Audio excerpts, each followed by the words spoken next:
Good morning. It's Wednesday, August 19th, 2026, and before your day fully starts, I want you to notice something first. How your body feels right now. Maybe there's tension sitting in your shoulders that was already there before the day asked anything of you.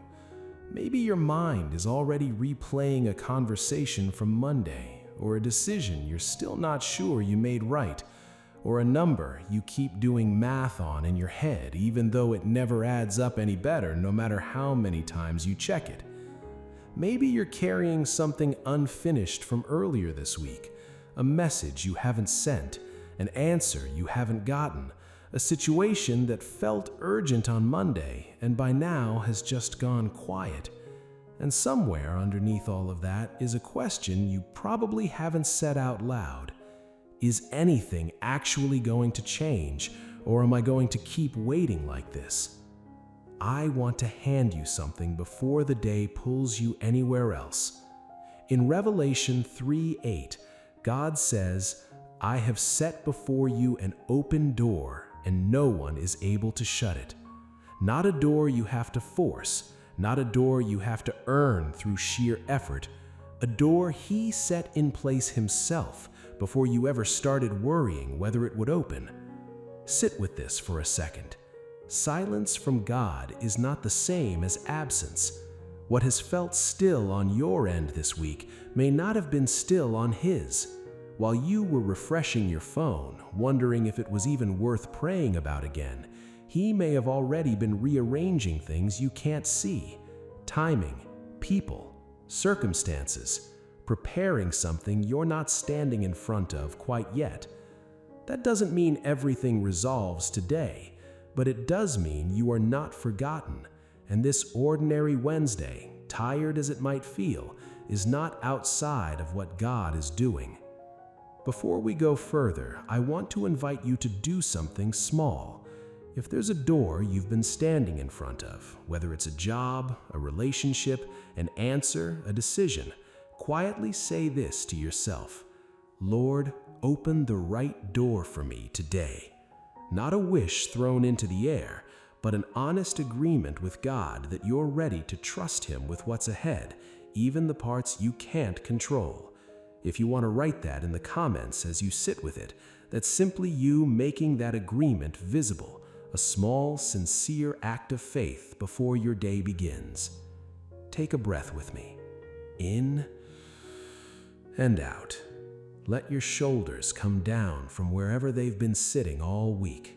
Whatever today holds, you don't have to carry it alone, starting right now. Heavenly Father, good morning.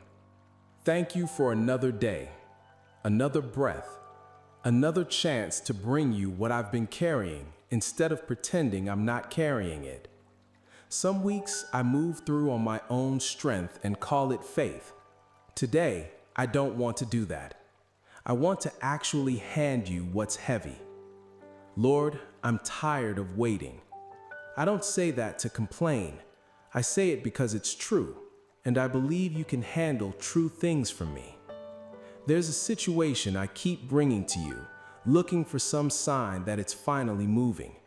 And most days, it looks the same as it did before. Psalm 27:14 tells me to wait on you, to be of good courage, and that you will strengthen my heart as I wait. So I'm asking for that strength now, because if I'm honest, my patience ran out days ago. There are nights I lie awake replaying the same worry. I don't think that makes my faith weak, Lord. I think it makes it honest, and I'd rather bring you honesty than a certainty I don't actually feel. There's a particular tiredness that comes from waiting through the middle of a week instead of the start or the end of one. Monday still had room to hope in. The weekend at least promises rest, but the middle just sits there, close enough to see how little has changed and too far from relief to pretend it's near. So this is where I need you most, Father, right here in the middle, where the waiting feels longest. Here's what I do believe, even in the tired parts. Romans 8:28 says that you work all things together for good for those who love you, who are called according to your purpose. Not that every single thing that happens is good, but that you are able to take even the hard, slow, confusing parts and weave them into something that matters.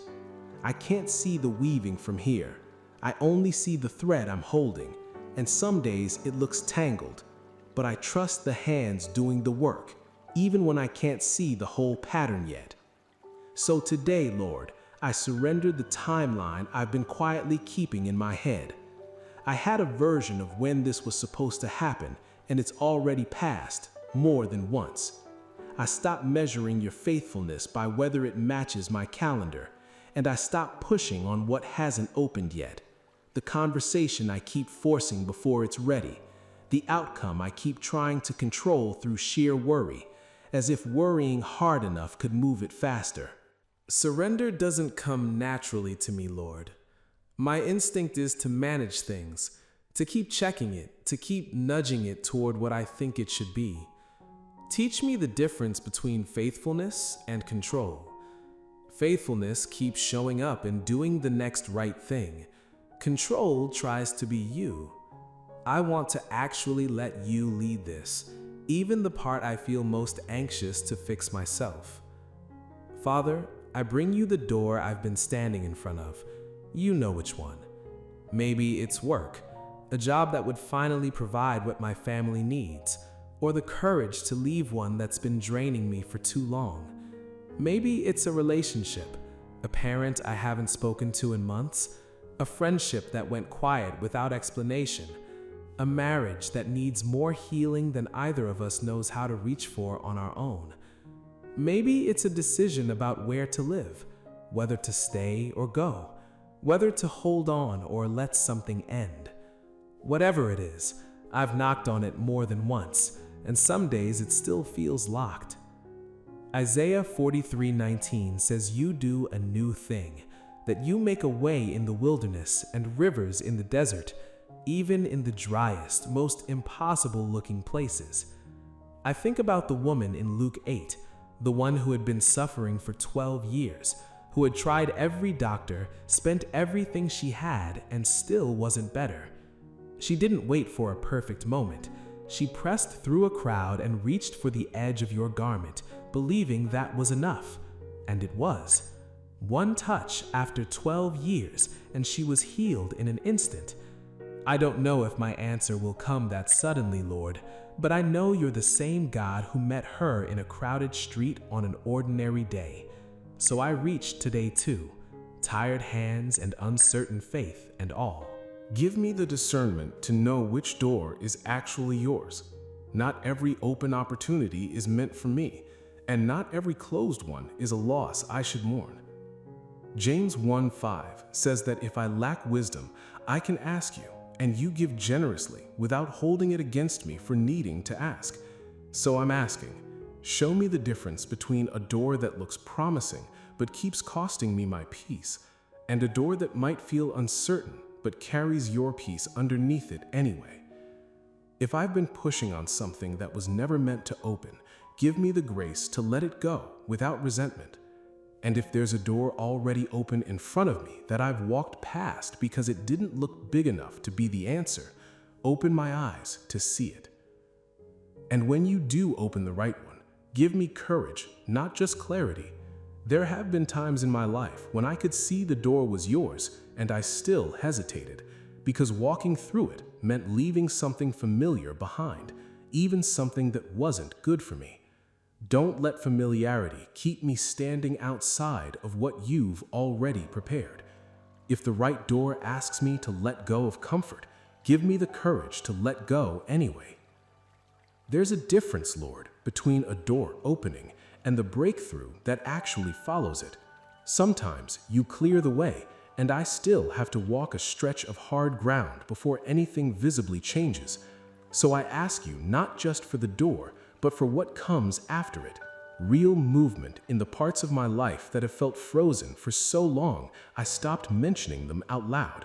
The conversation that keeps circling without landing anywhere. The situation that keeps almost resolving and then doesn't. a relationship that's been distant longer than either of us meant it to be.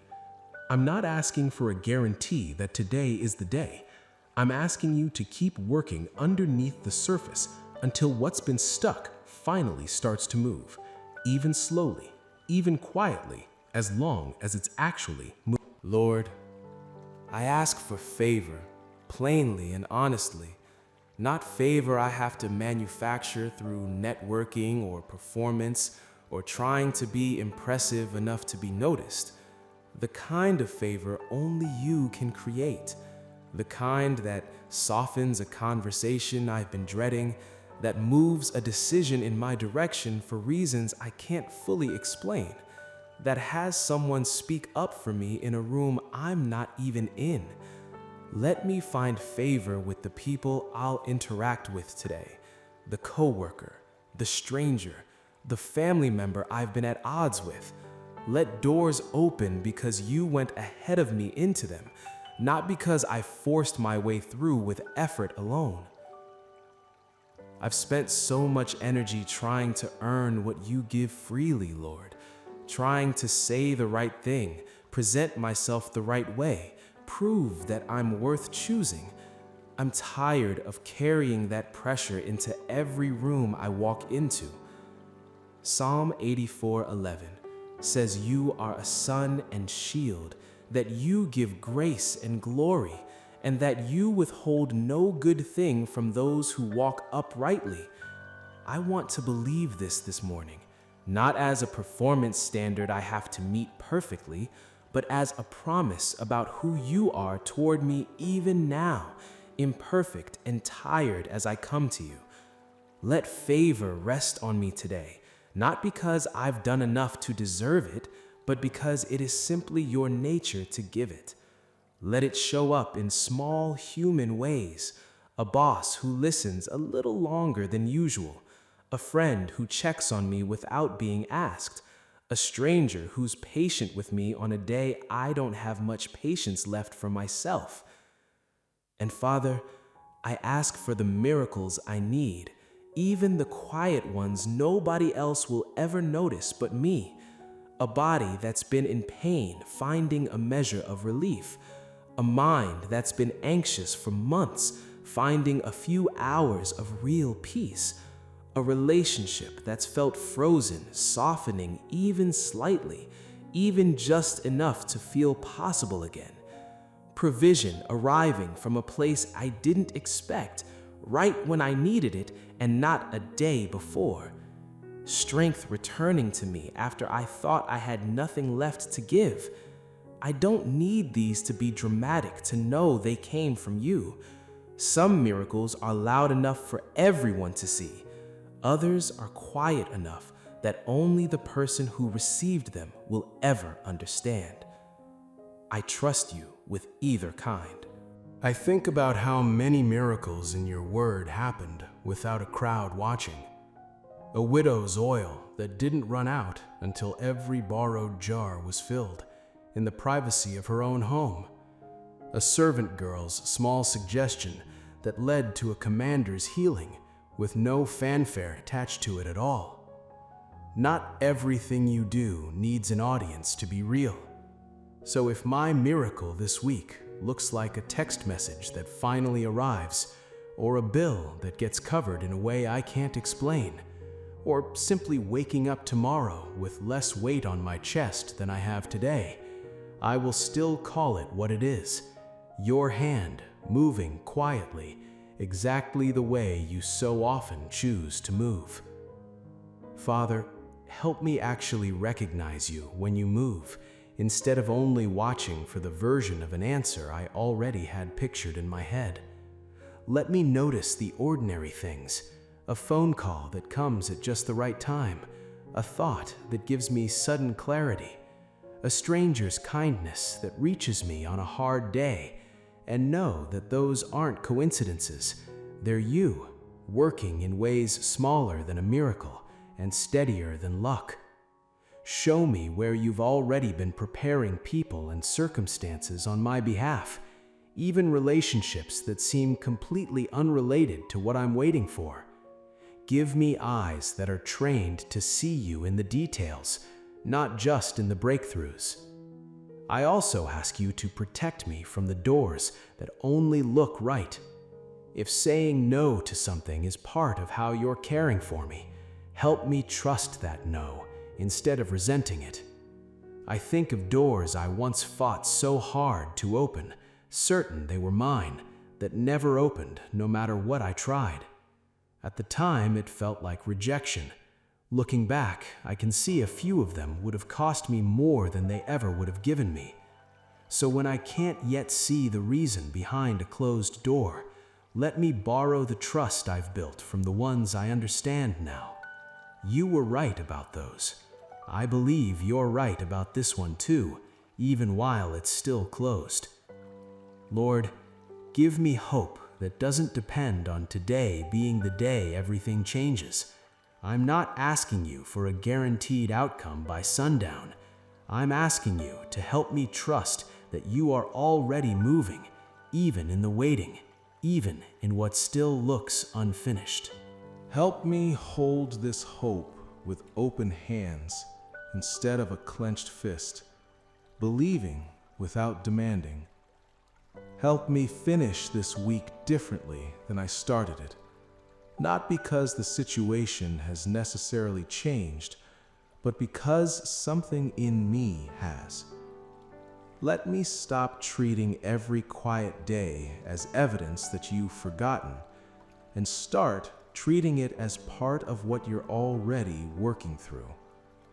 I lift up anyone praying this with me right now who is standing in front of their own door, tired in the same way I'm tired, wondering if their season of waiting will ever end.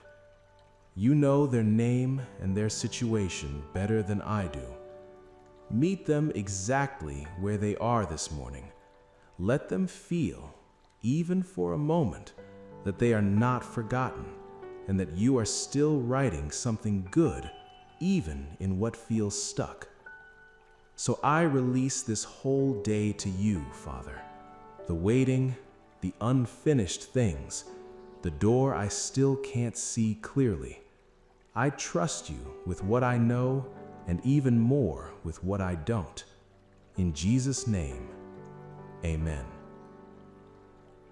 Before we close, let me leave you with a few quiet truths, not shouted, just true, and worth saying out loud over your own life.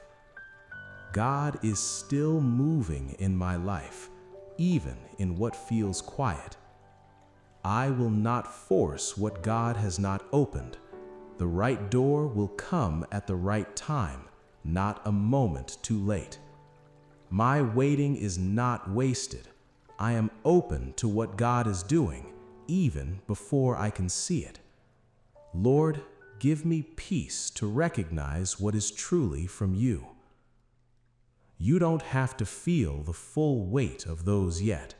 Let them sit with you through the day instead, quietly, the way truth usually settles rather than arrives all at once. Take one more breath with me before you go. In and out.